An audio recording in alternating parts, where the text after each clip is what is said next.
Good morning terrace. Mid cap Nifty का treatment discuss कर लेते हैं। आज है 15 जनवरी और आज उसकी एक्सपायरी भी है।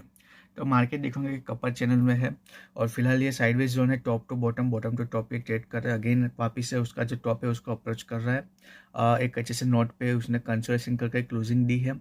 राउंड नंबर के ऊपर सस्टेन कर रहा है और आज जब मार्केट 100 पॉइंट्स का यहाँ गैप अप दिखा रहा है तो प्रीवियसली मल्टीपल टाइम टेस्ट जो स्ट्रॉन्ग रेजिस्टेंस है उसके आसपास या उसके ऊपर ओपन हो सकता है। तो थोड़ा सा प्रॉफिट बुकिंग करके वापस से बाउंस लेके बायर्स एक्टिव हो सकते हैं क्योंकि अभी मार्केट स्ट्रॉन्ग अप ट्रेंड में है।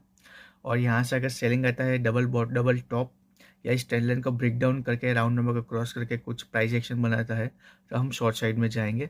लेकिन फिलहाल हमारा जो व्यू है वो बायर्स का ही है।